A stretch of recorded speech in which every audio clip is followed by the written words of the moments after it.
Hi guys, and welcome back for my third guide for Malifaux. Again, looking at 10 Thunders, but this time looking at Lucas McCabe2. For those who maybe haven't seen the previous guides, I did one for Lin and the Red Library Story Crew, and also one for Shenlong and his monks. I will start with the same disclaimers that I did there. So I am a very competitive player, and the lore and fluff and keywords and all that mean absolutely nothing to me.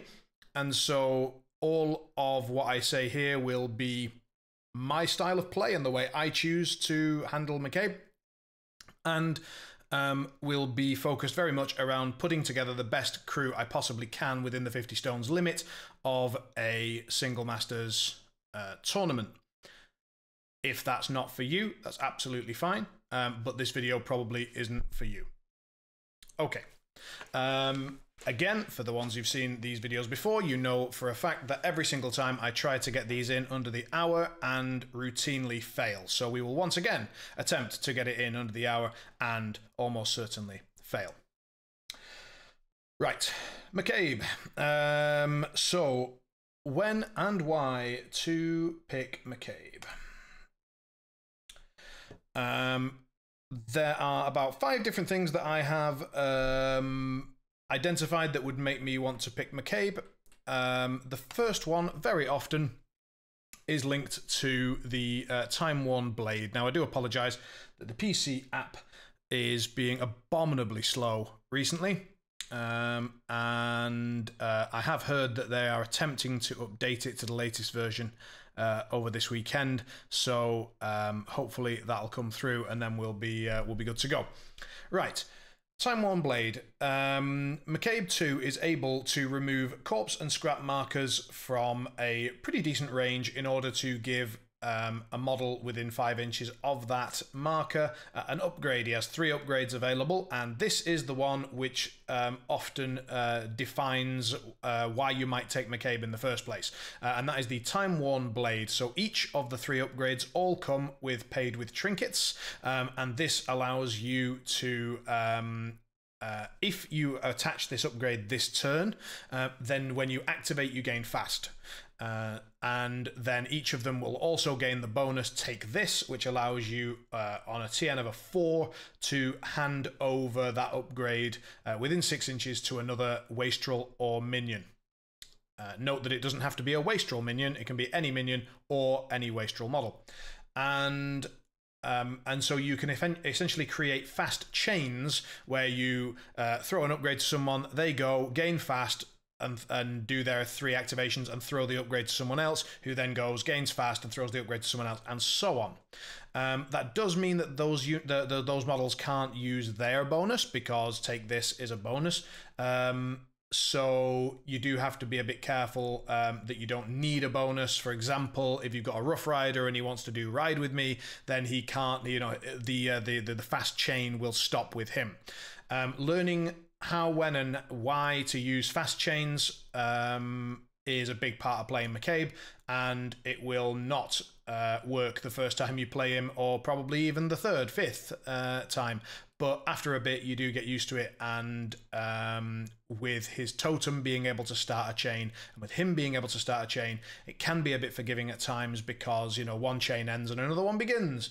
So try and keep the doggo alive, but you should do that anyway, because you're not a monster. Back to the time-worn blade. The time-worn blade allows the model's melee actions to ignore armor, hard to wound, hard to kill, and shield it. So precise. And this is a big reason why you might take McCabe. He basically screws all over things like Transmortis, where they've all got armor 1 and hard to wound, or Hoffman, where they've all got armor 2, or Tiri, where they've all got shielded, just as random choices, but there are lots. There are really, really lots of places where these combination of 4 defensive techs are important, and so just the ability to wield this item often prevents people from hiring the models which have them. Guild use a lot of this defensive tech a lot of the time, and so then they are sort of forced to think, right, well, do I want to take this model or this upgrade or whatever it is if it's just going to get ignored by a time 1 blade? That sometimes means that you don't even have to equip the item in order for it to have the effect that you want. Blade Storm's a nice little bonus, but not really the reason why you have the upgrade. It's more about the precise. So this is one reason when or why you might pick McCabe going into a matchup. The second one, the second reason, after we wait half an hour for the app, is cursed objects. So here, enemy models within 5 inches of a friendly model with an artifact upgrade attached suffer -1 to their attack action duels. So this is the one of the biggest parts of McCabe2. In fact, maybe the biggest. But yeah. Which is, I wanted to start with an artifact upgrade so you know what I was talking about when we now say that any model with one of those upgrades suffers from this effect, which is -1 to attack action duels. That's worth mentioning. That there is the obvious, so basically whenever they attack you, that can be against defense, willpower, movement, size, it is irrelevant. So anything that sort of gives you +1 defense is significantly less powerful than something that gives them -1 attack stat, because it applies to all stats regardless of what they attack. However, it's limited to a 5-inch range, so if you're up against 12-inch guns, it's not going to be as useful unless you can get into their face. So McCabe generally is wanting to fight against melee crews and doesn't want to hit a bunch of guns, mainly because of this. Because he wants to get in there nice and close and be applying this effect to everybody. It does apply to all attack actions, so if they want to hit their own models and that requires a TN, don't forget that the -1 stat applies there as well. So they might be counting with, oh, I only need a 5 of tomes because I'm going to punch my own guy and do this. Well, you might need a 6 now. So do just be aware of that one. It's a bit niche, but it matters. So because of cursed objects, one of the reasons why you might pick McCabe is against melee crews. He has extended reach and can hire more extended reach models. We'll come on to that. So you can really mess with crews that want to charge into you.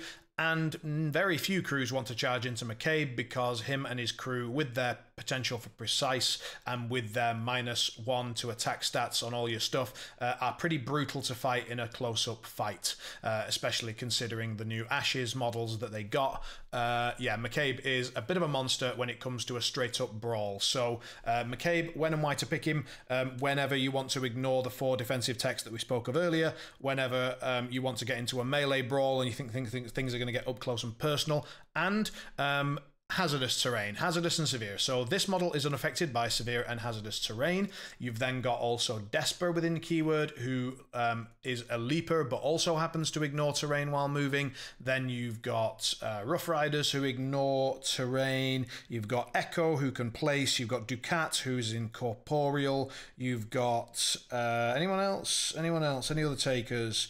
Some of the other models that I will mention later on that I usually take with McCabe also very good for terrain. So McCabe can handle hazardous, and he can handle hazardous even that's created by the opponent, so can be very good into shit like Mars pit traps or Reva's pyres or whatever it is that you need to deal with. So hazardous, if there's a big fuck off cactus in the middle of the map and you know it's going to really play a part, then not only can McCabe ignore it himself, but he can also really take advantage of it with the Crack the Whip trigger, which allows him to move models each time he attacks them with his melee, so they take another damage and then another damage from the hazardous, so he can be like -5 if he's next to a piece of hazardous terrain, which they don't ignore. So hazardous terrain and severe terrain. He and his crew handle severe pretty well. And then the other thing, a bit, much more niche, but if you happen to be up against a Mei Feng or a McMorning, someone that really requires corpse or scrap markers, then McCabe can snack on them to a very sizable benefit, namely his artifact upgrades, and while removing their required scrap or corpse from a pretty decent distance with both himself and Luna. So you can also draw cards. So the keyword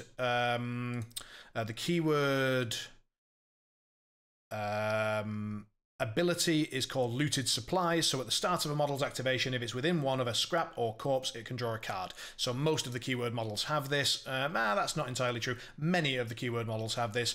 And so we get to see an advantage for playing into corpse and scrap crews. So those are the 5 reasons that I would consider taking McCabe. Mainly.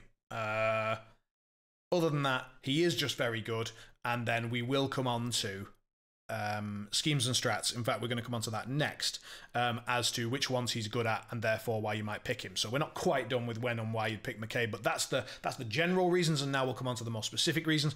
If you're wondering, by the way, we are looking at what I call my core list. So I save what I consider to be my core for almost every master. Now, this doesn't mean that whenever I play this master, this is the list that I play, but this is sort of in a vacuum. If unfazed by schemes or opponent's crew or anything like that, what would I like to have in my crew?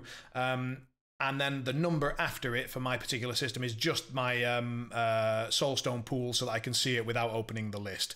So so this is what I consider my McCabe2 core, and we'll come on to why and then which models I would normally swap out. So in each case, for each crew that I have, so I have a Lin 1-2 core, Lin 2 core, Lin 1 core, Lin 2 core, McCabe 2 core, Shen 1 core, and I think I haven't, come on now. Do I have an Asami 1 saved? I think so, possibly.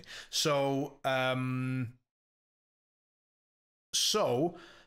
what's good to know is which of these models am I most likely to swap out first. So if, which one is really, really auto-include and which one is sort of my preferred or favorite or whatever, and which one is expendable, which one can go and not break the idea of the list. So we'll come on to that as well a little bit later on. But if you're just wondering why we've got this particular list, that's why. Okay, so I'm just going to move this over here for a second so that we don't mess anything up, and we go on to strategies and schemes. Okay. This was a particularly requested part of my previous guide on Shen. People found it very useful, so we're going to go through it again, but this time looking at McCabe.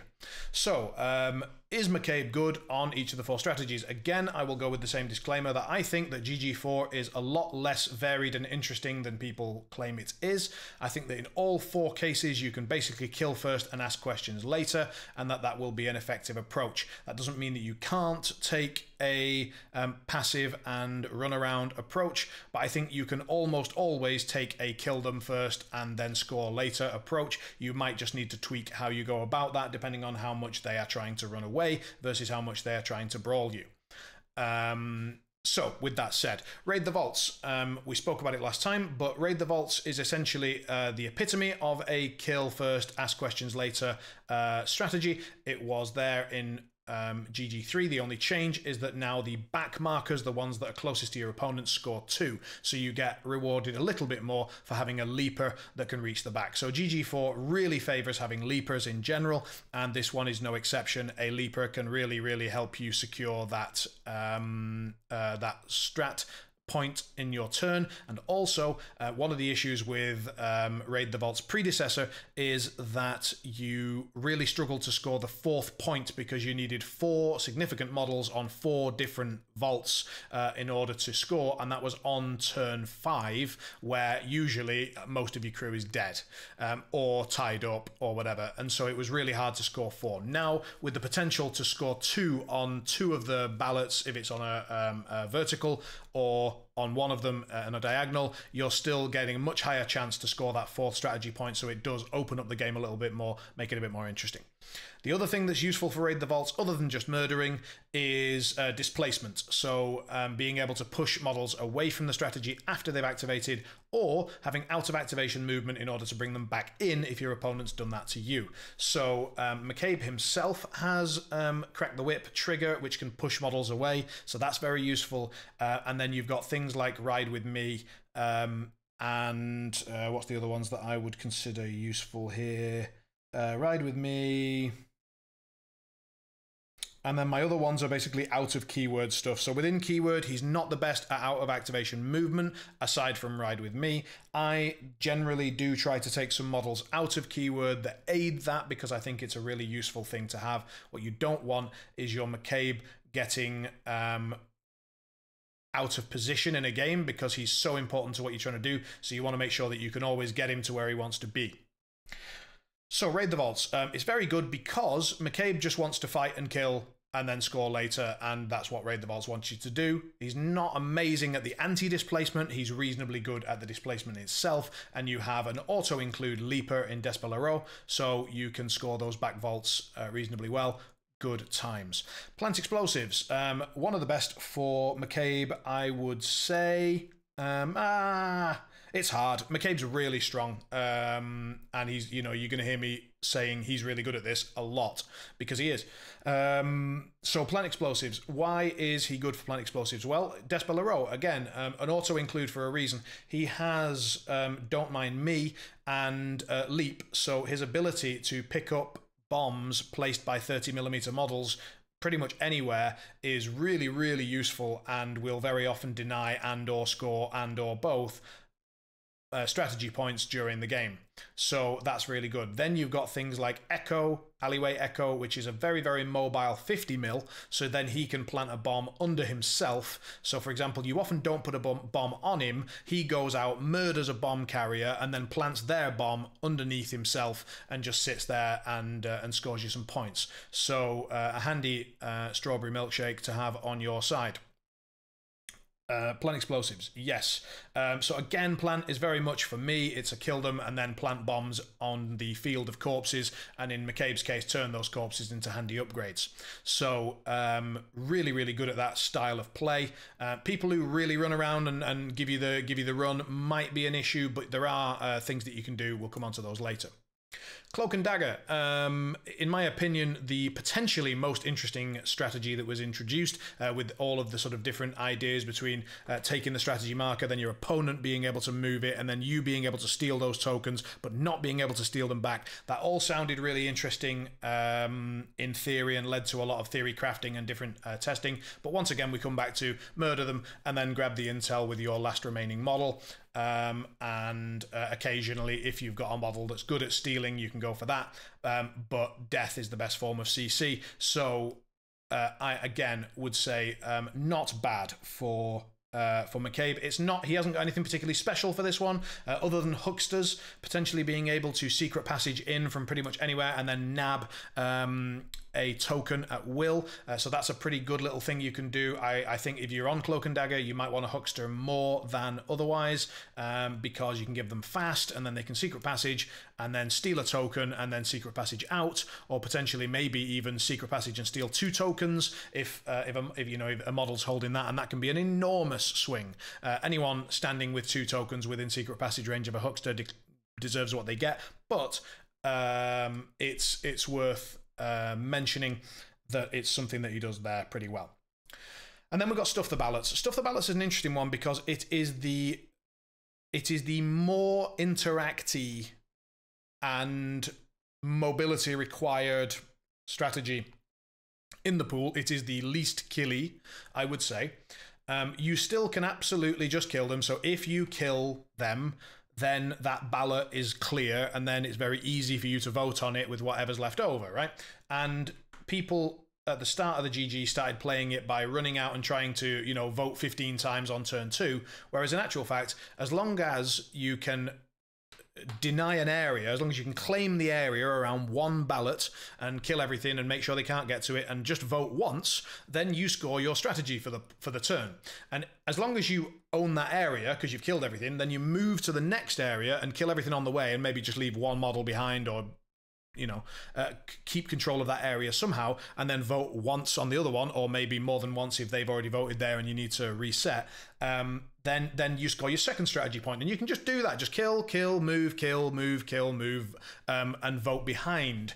And generally speaking, that is quite effective.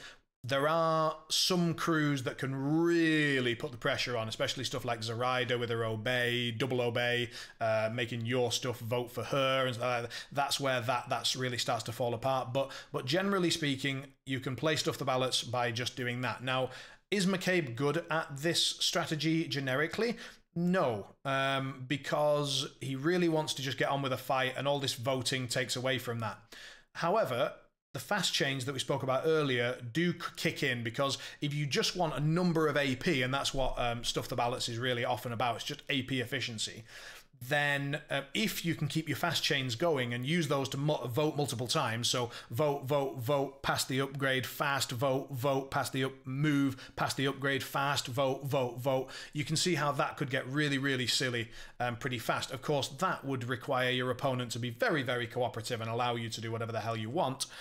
But worth noting again that the strategy markers are blocking, and so the hucksters can secret passage, sort of hang back with their manipulative, then secret passage forwards with fast, hopefully, and then vote, vote.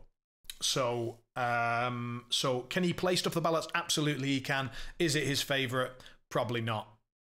Okay. That's the strategies. How long we've been going? 20 minutes. Wow, fucking never get it in the hour, never. Here we go. Number one, let them bleed. It's decent. He wants to fight, and so just basically taking the fight to them and getting on with it, and not having to spend any AP on dropping scheme markers or anything like that on this particular scheme. All you need to do is murder, and you will eventually score this one, so long as you're slightly careful about how you do it. Major mistake that people make is they read let them bleed. Sorry, I should have brought this up for you to read in case you wanted to just check the wording. The major mistakes that people make with this one is that they attempt to do it as it's sort of thematically meant, which is that they the enemy models in play that have the highest cost are at half or less health.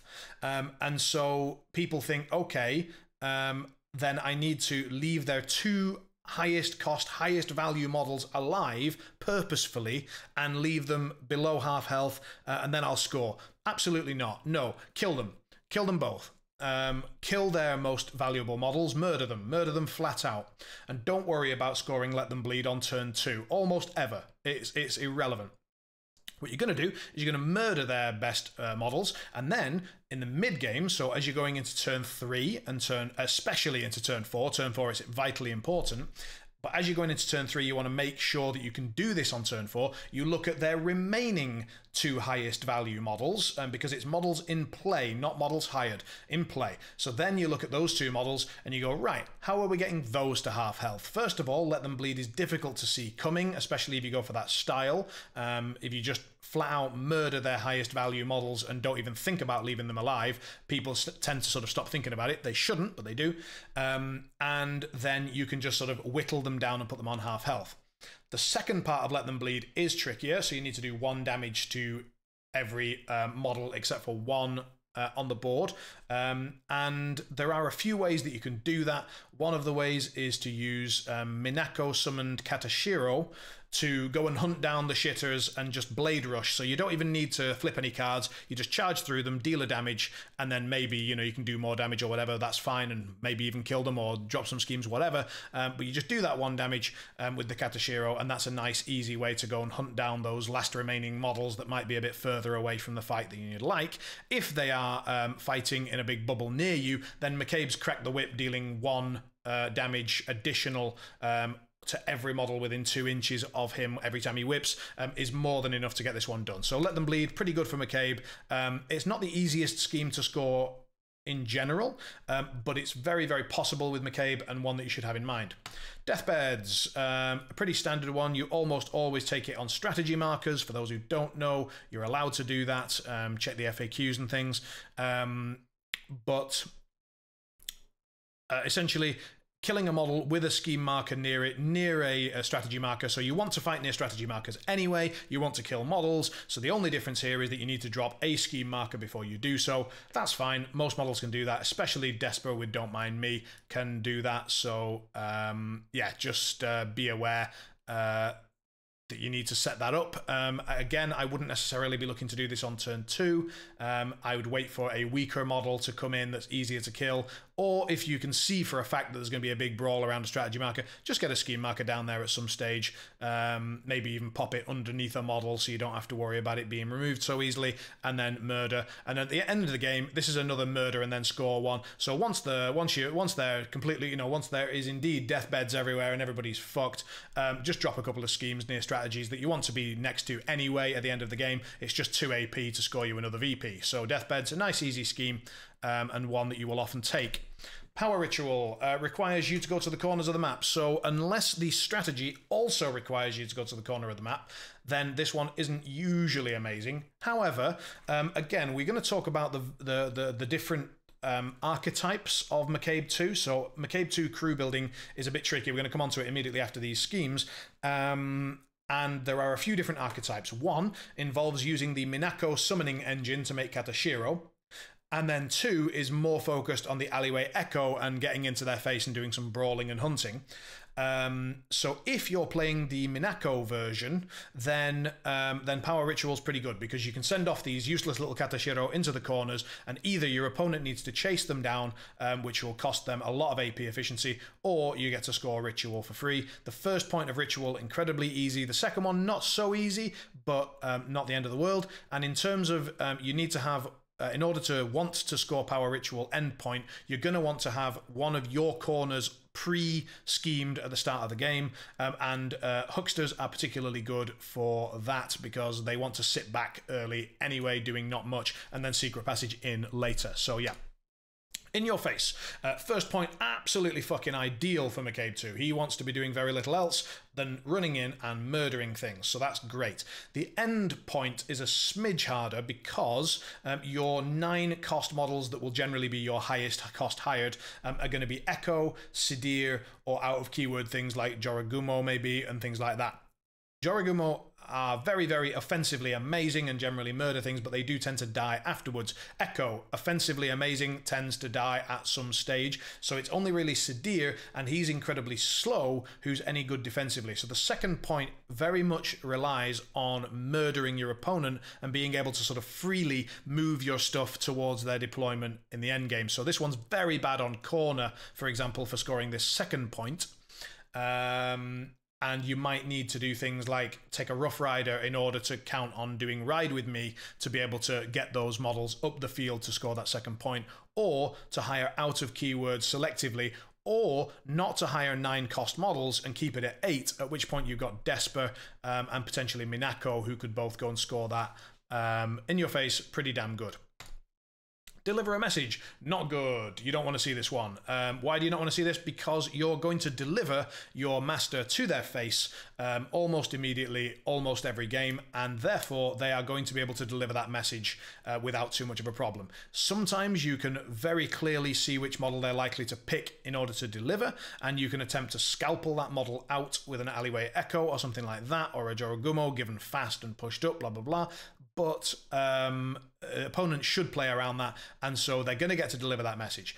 And it's very hard to kill McCabe2, so unless they're building to do that, then they might be able to say, yeah, I'm probably not going to be able to kill him, unfortunately, but therefore I can go for this deliver. So it's you deliver against McCabe2 is reasonable, and to score deliver, you'd have to basically say, I'm not going to kill their master, and McCabe2 is very often capable of killing their master, as is Echo and some other stuff. So I don't like deliver. You don't necessarily love to see it in a McCabe pool. Obviously, it doesn't rule him out, but it's just not a good thing. Outflank. Outflank, in general, in my opinion, is a bad scheme and difficult to score and easy enough to counter if you see it coming, and I would not recommend taking it. However, if you want to, then it's the Minako version again, so it's the Katashiro, so you summon the Katashiro, send them off to the sides, and again, your opponent has to go and chase them down. And indeed, you can just fake this, so if there's an outflank in the pool, you can summon 2 Katashiro, very purposefully send them out to those side points of the map, have the opponent chase them down, or, you know, try to shut down one flank, which is often a counterplay to outflank, only to discover that you haven't taken the scheme. So, yeah, Katashiro, solid. Other variants, not good on outflank, not a great one.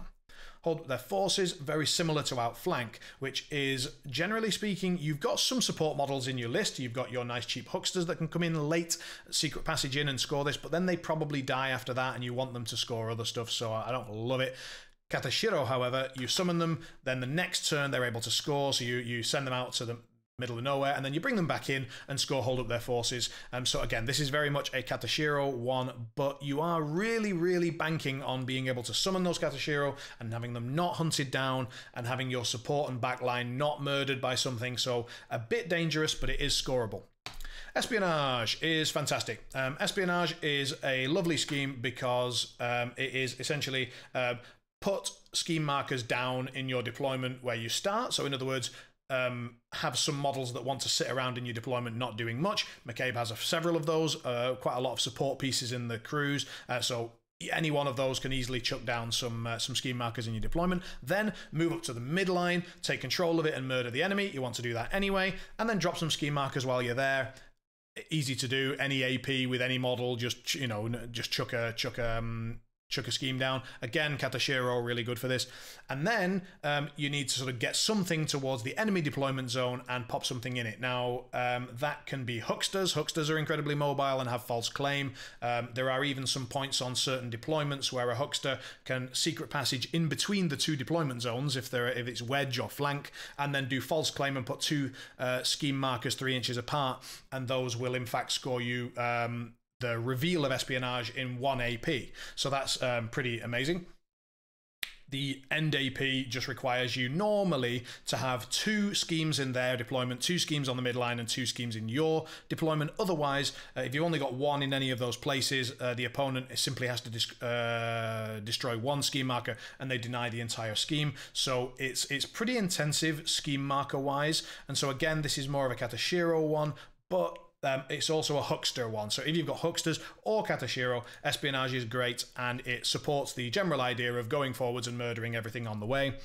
Sweating bullets, again, pretty decent. Your henchmen and masters are very unlikely to all die because you tend to win brawls. And the reveal is much easier than people think because it's the chosen model needs to be within 6 of the center point, and so it's 6 inches plus the chosen model plus their engagement range and then the enemy henchman or master. So it's an enormous circle within the middle where they would need to avoid. You can very often pick Desper for this or Echo, very mobile models that don't die super easily, and they will score you that first point, and then the end point is just murder. And the good news about murder is that it doesn't cost you any additional AP. So sweating bullets, fantastic. Information overload, not good. So sheer number of scheme markers, generally not amazing. If you really focus on it, and if you take models that are good at it, and if you focus entirely on fast chains and doing interact, walk, interact with a bunch of models, fast chain, walk, yes, you could try it, but is that something I'd recommend? Not really. And do you have any really good scheme denial against opposing crews that might take information overload? Not so much, so not a great scheme. Prisoner is a shit scheme in general, don't take it. Protected Territory is the easiest scheme in the game, and at the end of GG4 you will see that this has been outpicking every other scheme by a large margin. I would say probably 10% or more higher than the next highest. I haven't looked at the stats, so I might be horribly wrong, but it will be enormous. And that's because this one is simply do what you wanted to do anyway, and then spend 1 AP to drop a scheme wherever you may be. And again, hucksters great for this, Desper great for this, and just generally any crew that's winning the game will score Protected Territory for free at the end of it. So Protected, fantastic. Ensnare, not one that I usually go for, but hucksters are unbelievably... notice that I keep mentioning hucksters. It's funny, and Katashiro, and Desper.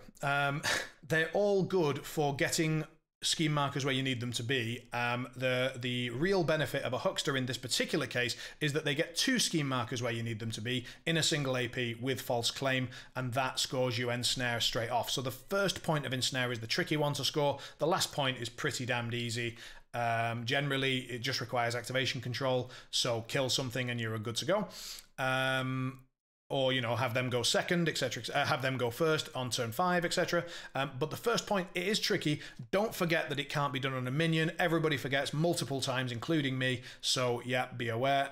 non-minion, and you can go in, last activation, secret passage, pop in your false claim, and if you've got fast, you can even then secret passage the hell back out again to safety. So not only do you score the ensnare, or set it up, not last activation, sorry, second to last, whatever their last model is, set up the ensnare, they activate, they can't move it around somehow, boom, you score it, and away we go. Ensnare, not at all bad for McCabe. All right, whoo, how we doing? 35 minutes. We've got a chance, boys and girls. I've been chatting pretty quickly this time, and so we're actually on for a potential under the hour guide. Good lord. Right. Crew building. Let's get into it. So here are what I consider to be my sort of core keyword models. So we're going to start with the keyword models. McCabe2. You'll notice that I've not mentioned McCabe1 this entire guide. That's because I've played him multiple times, and in my opinion, there are so few situations where he's better than McCabe2 that I think it is better to simply focus your efforts on McCabe2, learn and master the better version of the master, and if you finally hit that niche one moment where McCabe1 might have been a bit better, who cares? You're now really, really good with McCabe2, and he's one of the best masters in the entire game, and your time was well spent. Whereas if you spent a bunch of time on McCabe1, then the majority of the time you're just hurting yourself. So McCabe2 obviously comes with Luna. Luna is the good old doggo who will simply dig scrap for you, turn it into upgrades, and then throw those upgrades to other people. That is pretty much all that she does, and your job is to keep her alive, to do that as many times as she possibly can during the game, and their job as the opponent is to kill her if it's at all efficient to do so. So yeah, just keep her nice and safe and have her churning out upgrades. Despereaux, he is pretty much an auto-include. He has the ability to steal soul stones from the opponent. He can also stun them while doing that. That's incredibly useful versus certain stone users. And don't forget that soulstone cache users, for example, do count.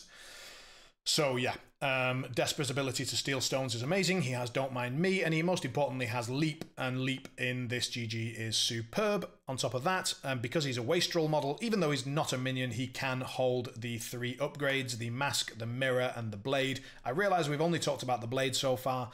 We'll come on to the other ones.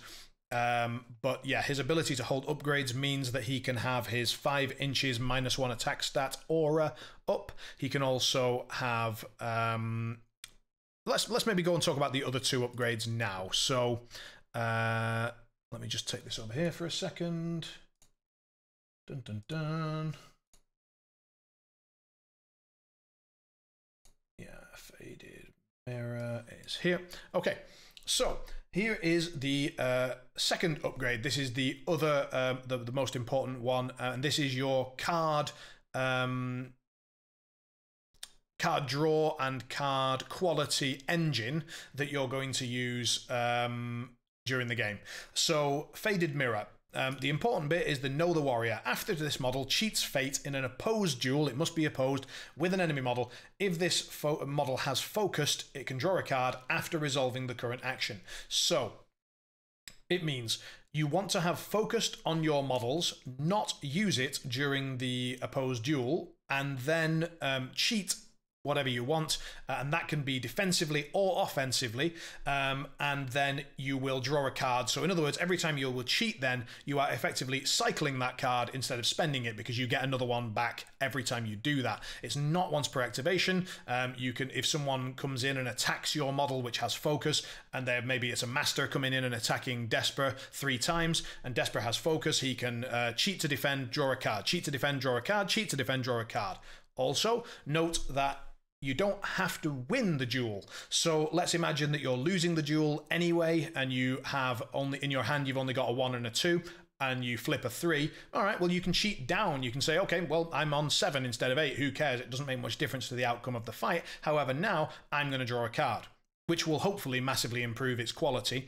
And you can do that if someone, if you're attacking someone else as well. So let's say I attack someone, I'm beating them by 1. I don't have any triggers, say, so they just say, yeah, okay, go ahead, take the attack, I'm not bothered.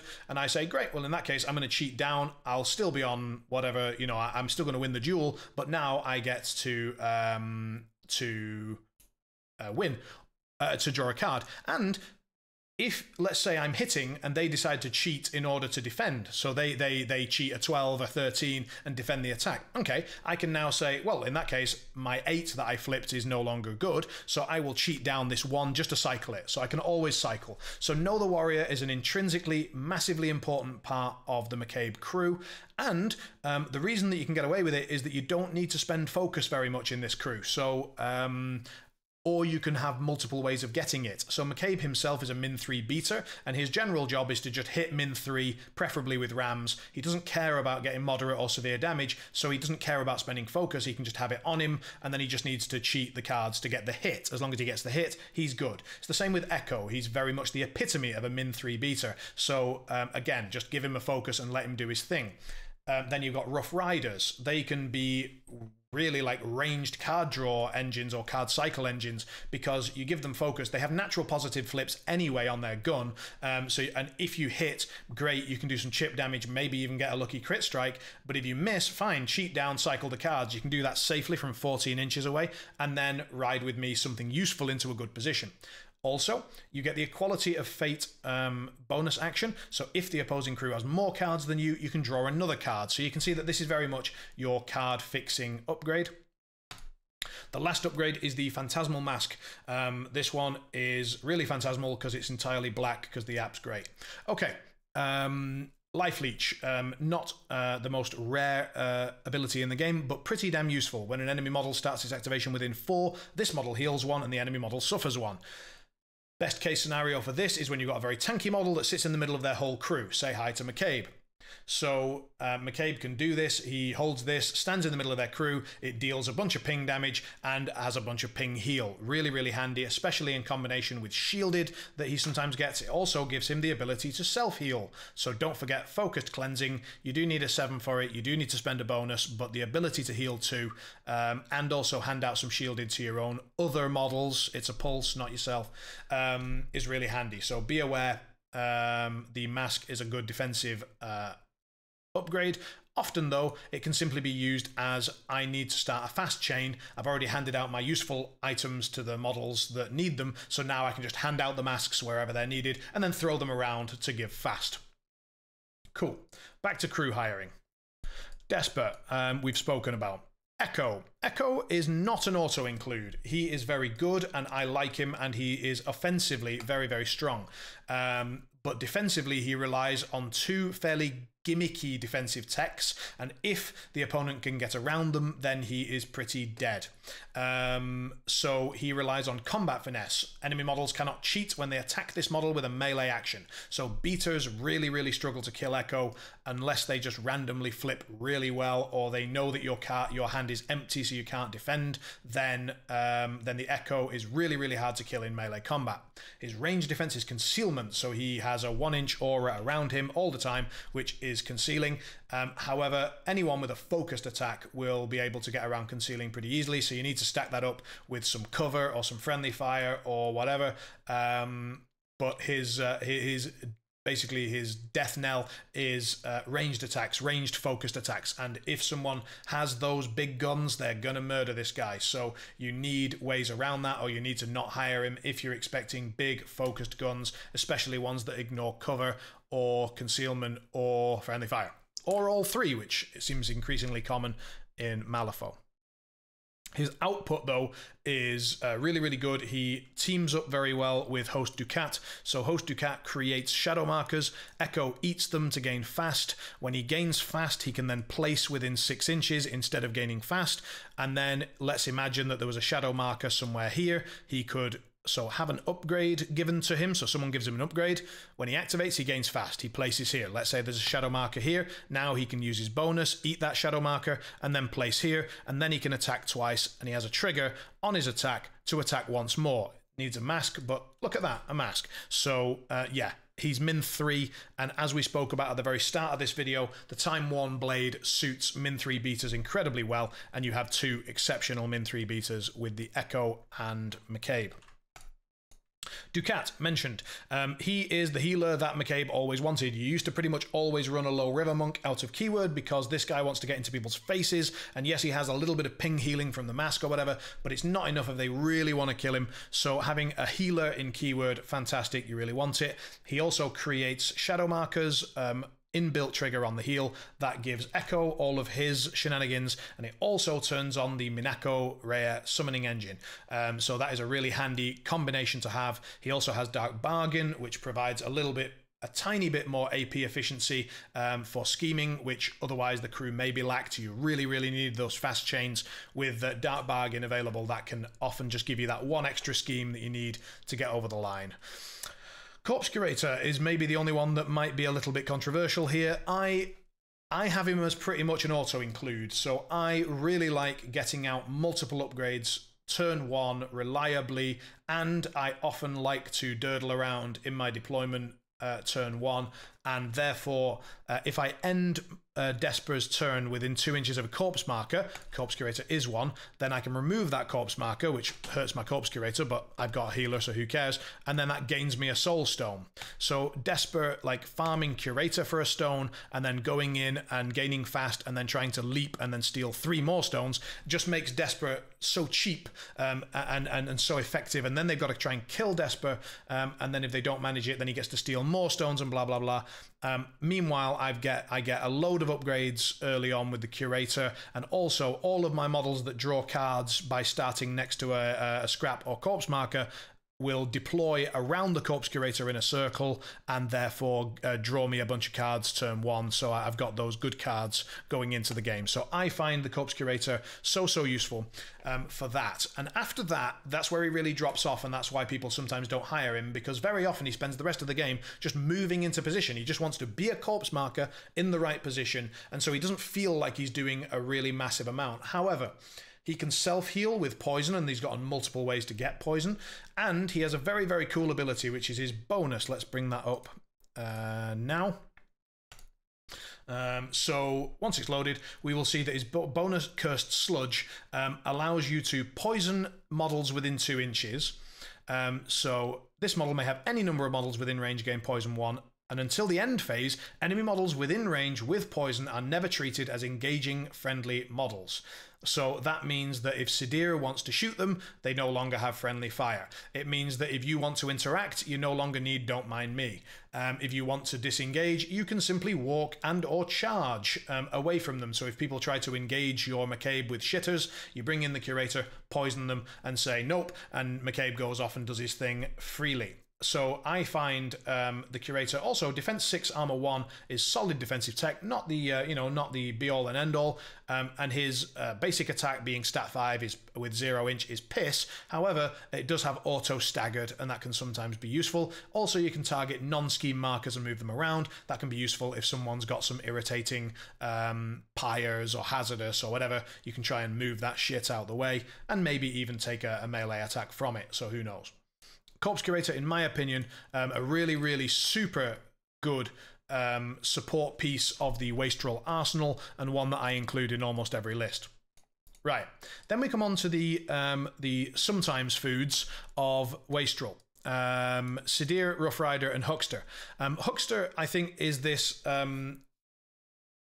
really good scoring piece. How are we doing? 48 minutes. Oh, we might make it. No, probably not. But anyway, Huckster is a good scoring piece, but people know to hunt them down because they are the scoring piece. They're a very obvious telegraphed scoring piece, and so if they've got the tools to kill them, and if you ever make a mistake or fail to flip a false claim or don't have the cards in hand to do one, then they really are piss. They also require to have scrap or corpses near them to get the card draw that they want to make themselves useful in the early game, because obviously they don't want to go in early, otherwise they'll die.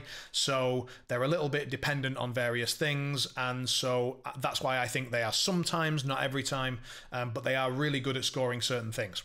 Sidir, when you need a big gun, you need a big gun, and if you want to be able to remove destructible terrain, he is your man.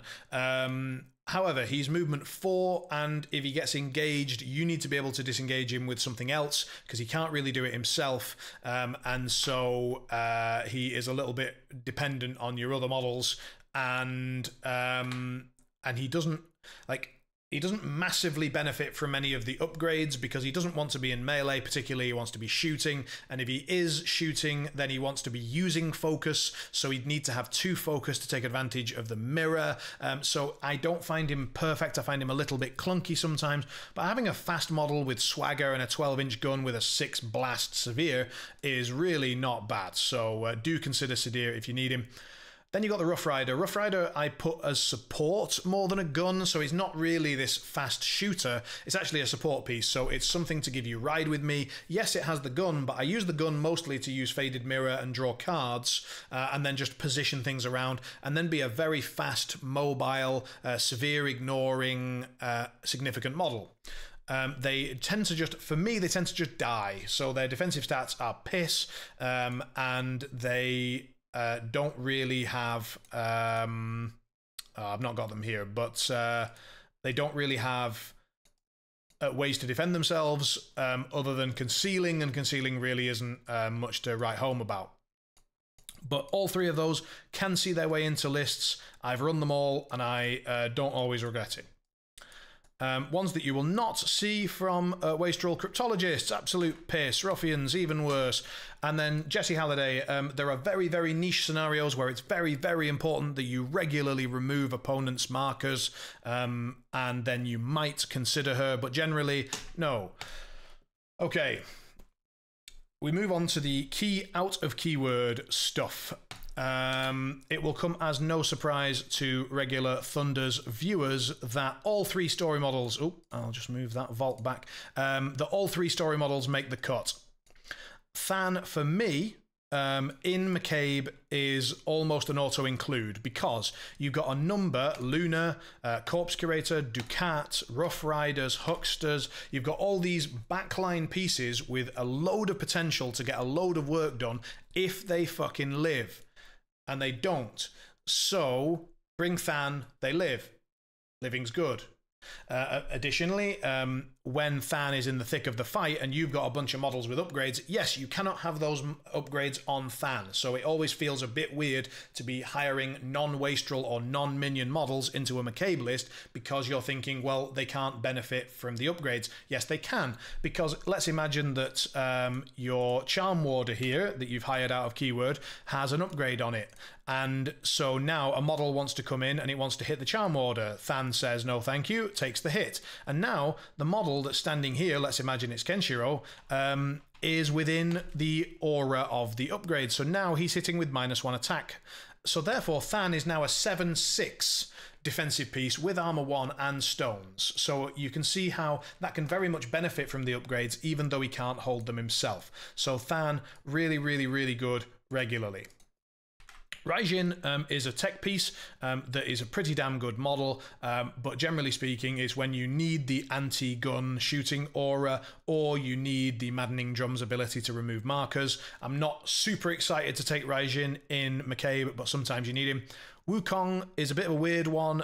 People don't tend to take anti-demise against McCabe because there's not a lot of demise going on, so unless you have a reputation for playing McCabe 1, but so they might be caught off guard by Wukong, and he's a very prolific scheme scorer.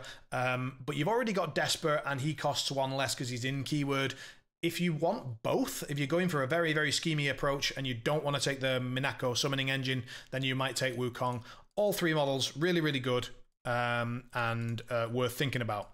Then we've got these slightly less often seen out of keyword options that happen to work really, really well in McCabe. The Jorogumo. Not one that you see that often out of keyword. It's usually just in a Sami. However, a fast Jorogumo from receiving an upgrade, and especially a Jorogumo with a lightsaber. So if you've got that time-worn blade where the Joro is now hitting for 3, 4, 6, while ignoring pretty much all the defensive tech, and then being able to prevent healing. So Joro's really, really nice in preventing healing. That can be really, really handy to get all your ping damage through, especially if you're running McCabe 2 with his whip, plus Than with his ping AoE, and then a mask on another model that's ping, ping, ping, ping, ping, ping, ping, ping, ping, ping, ping. And you don't want people to be able to heal that damage up, especially not if you're running Let Them Bleed, for example. So Jorogumo, an incredible wielder of the time-worn blade, and again, offensive output, massive. Defensive, not very good. You don't want them to die. And so Thangyong, keeping their ass alive, really, really handy. Monk of High River. You don't even see these in keyword, but out of keyword, they can give themselves focus on a bonus, and then it hurts them for 1. So if they've got a mask on them, then they're going to heal that whenever anyone activates anyway, and the focus makes them an unbelievably good mirror holder. So Monk of High River can also get a shitload of attacks with Flurry and with their trigger to attack another model, and every attack applies burning, and so there's so much just general output that the Monk holds all of the upgrades really, really well. And then they are 5-5, but with McCabe, if they got upgrades on them, they're effectively 6-6, and then with Chi, they can go be 8-8. So their defensive ability, so long as you have the cards, can be really, really impressive. So again, Monk of High River, incredible offensive output, good holder of items, and so your 3 sort of beaters of choice are the High River, the Jorogumo, and the Echo, in addition to McCabe, obviously. And so you can sort of pick and choose between those as you wish. Then we've got the Charm Warder. The Charm Warder is a standard tech pick that you might need, and they're generally very good against summons and against demise. But also, because they gain fast, you can much more easily drain someone's hand. So you can either get a triple jinx and really like injure the shit out of somebody and then try and drain their hand, or you can really use that extra movement to get the Charm Warder where it needs to be to deny the demise, or it means that you can basically get what you wanted to do anyway done, but also have an additional AP to be able to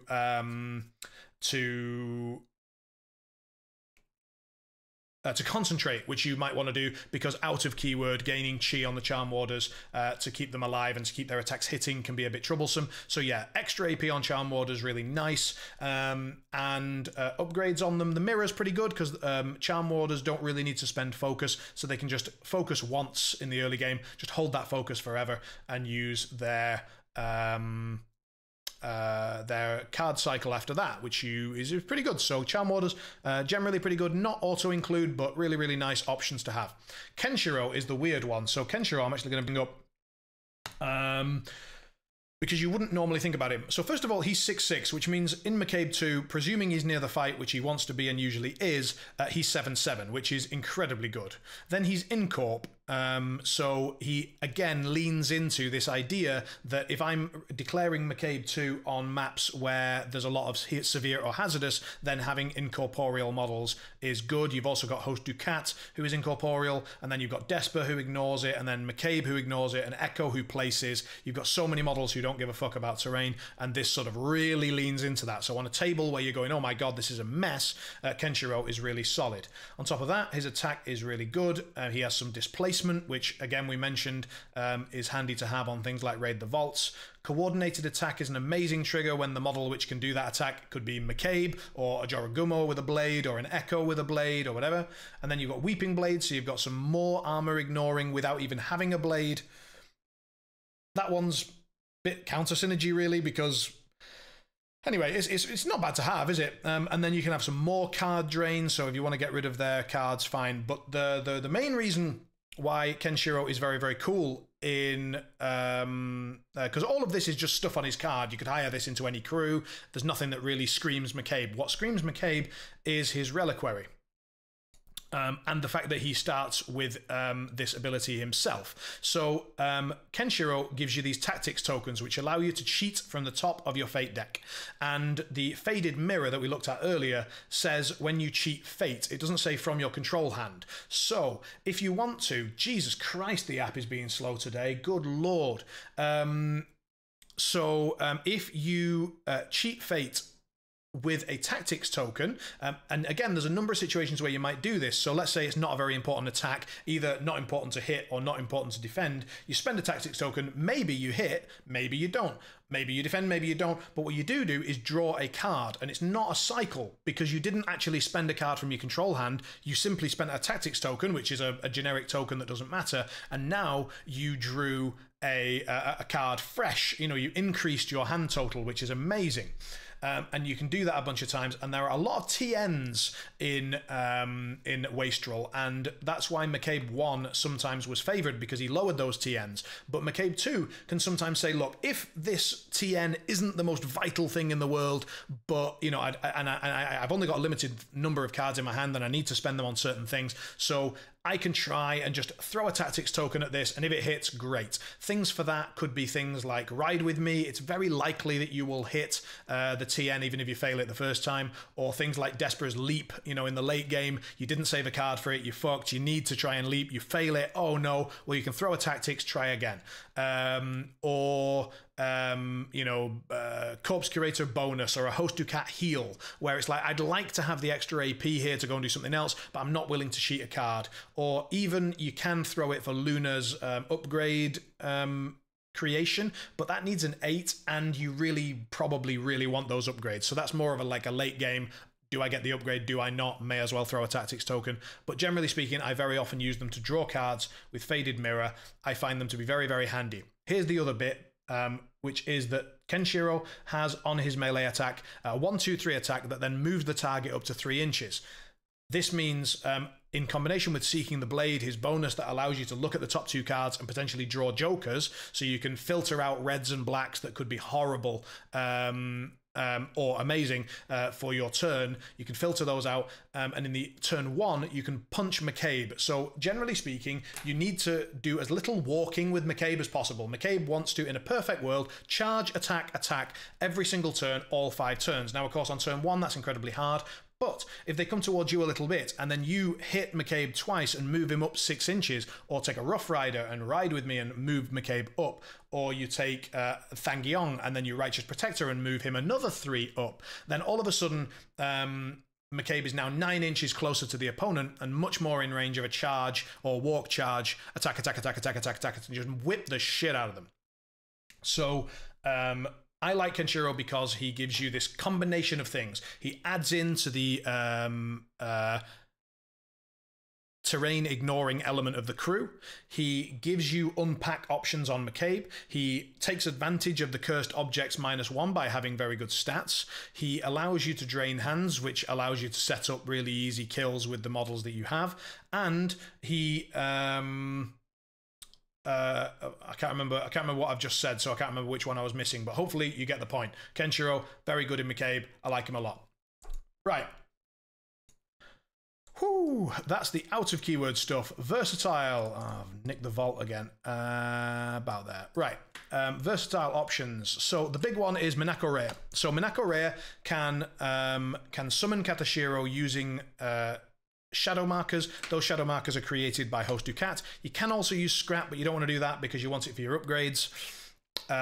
So you use these shadow markers, create Katashiro, those go off and score schemes and leap about and maybe murder some backline stuff, whatever. They're super versatile, super good, and then she herself has Laugh Off and a decent melee attack. It's not incredible, but yeah, so her job is to summon Katashiro from shadow markers and then get involved, be significant, be really annoying to hit because she has annoying defensive trigger, and then score. So her job is very much score, score, score. And she is one of the options that you can very much consider.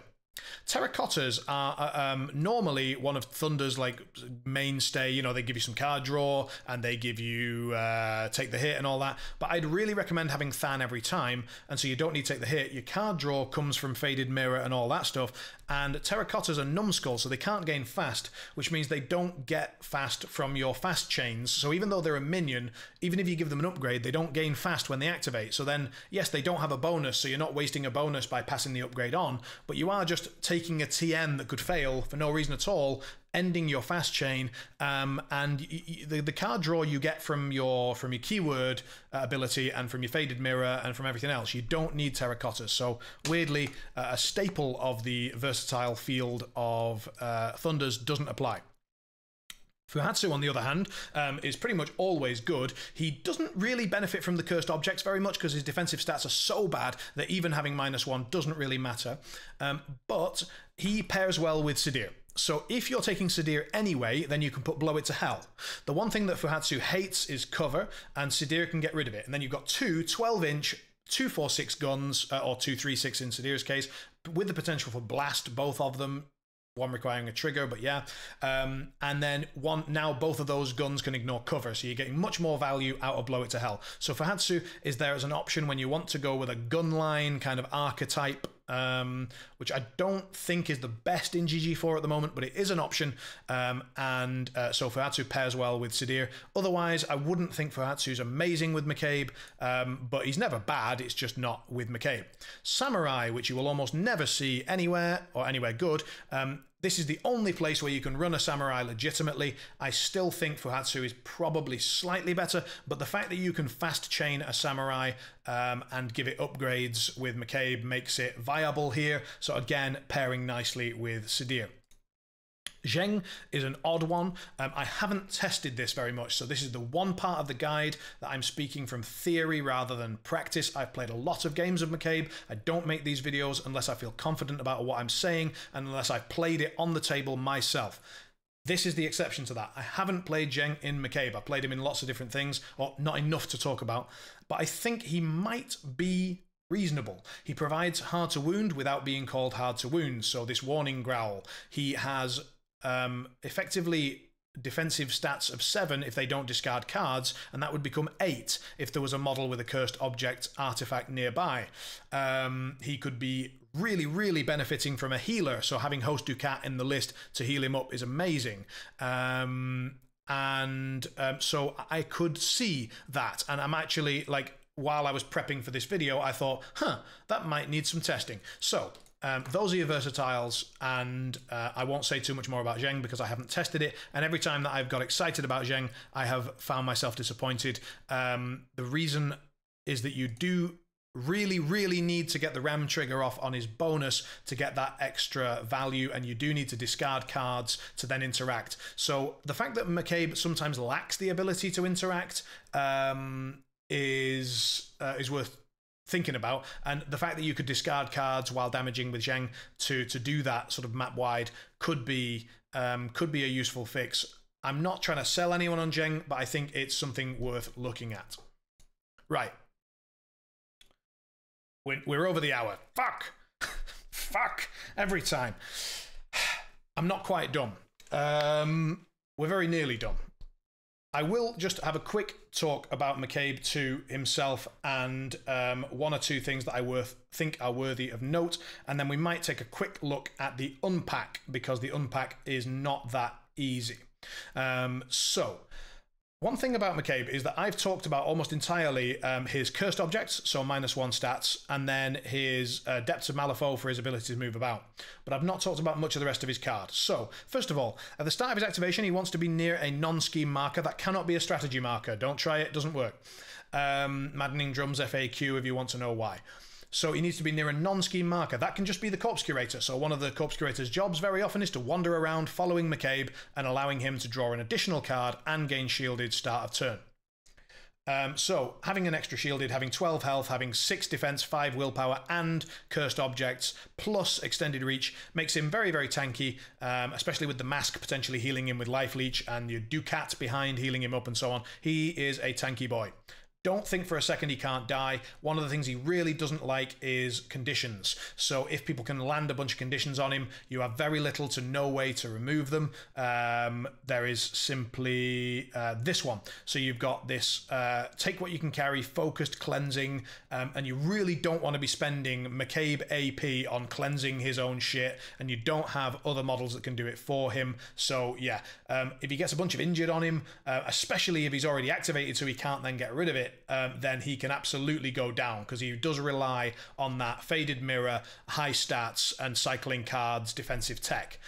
So also if they can put distracted on him, they can get rid of his focused, and then his faded mirror doesn't work anymore because he does need to be focused. So be aware that you don't like distracted, you don't like injured. I've spoken almost exclusively about his Bleeder Lash because that's what he spends most of the game doing, and it's what you want him to spend most of the game doing. It's a -3 with a +1 on a trigger attack, which has a positive to the attack duel if they're below half health or at half health. And it's not very exciting, but holy hell does it work. It also pushes models, so you can take advantage of Hazardous. This is what he wants to be doing most of the game. But don't forget the fact that he has this blast gun. Now, it's a 2 blast, 3 blast, 4 blast. Models damaged gain stunned. It's a 10-inch gun. It is a pistol. It has a bunch of weaknesses. First of all, models damaged. So the models damaged that you want to stun are usually soulstone users, because those are the ones with the amazing triggers that you're looking to prevent.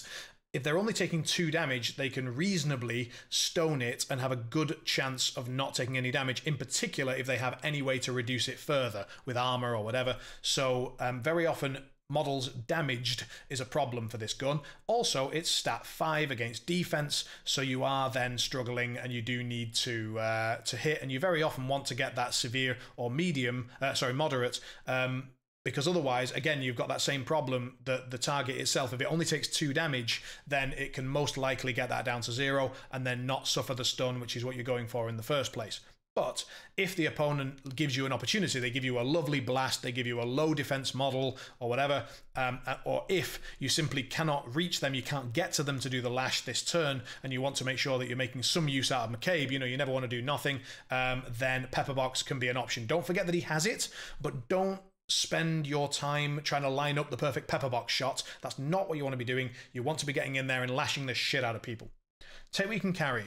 I spoke earlier that you have this problem that McCabe's crew isn't the best at getting all the interacting done on your behalf. That's true, but take what you can carry can sometimes dig you out of a hole. So when you really, really need an interact over there, you can do it with this. So for example, you know, corner ballots, and you need to just get one more vote, and Desper's standing there engaging something else. Then you just tell him to interact. He says, "Oh, don't mind me," and puts that last vote in and wins you the game. It can do a lot of work. Also, don't forget the triggers. So being able to drop scrap, sometimes really important. If you really need an upgrade right now, or you really need to heal a model, then you've got those 2 triggers. Generally speaking, though, again, these are, oh shit, I cannot afford to do my lash, so therefore this is an option. His bonus, don't forget that the tome trigger, he only needs a 3 here, but the tome trigger isn't built in, so you might want to use a low tome to pass out a big pulse of focused to all your Wastrel models. That can set up your faded mirror for everybody nice and cheaply turn 1. After that, you probably want to go with the Tomb Curse, which is built in anyway, and just enemy models around there have to take a TN13 or gain stunned. Fantastic. Okay. This video is long enough, and I think I'm going to leave the unpack out of it. And I sort of purposely left this as an option in my notes because there are so many ways that you can unpack McCabe that this could be, honestly, it could be another 20-30 minutes of video. Because there are so many out of keyword and versatile options. There are so many different archetypes. If you're going for a gun line, if you're going for a summoning engine, if you're going for a rush, if you've got Kenshiro that's going to do the unpack on McCabe, then you might go in a very different order of activation than if you were going for Rough Rider with Ride With Me, because you might want to get an upgrade on the Rough Rider first so that he's got the mirror, so that when he does the Ride With Me, he can then shoot and draw you some cards. If you've got Curator, then your unpack looks like upgrade, upgrade, upgrade. But if you don't have Curator, then you're going to be looking to have your Huckster try to create a scrap marker so that you can create upgrades.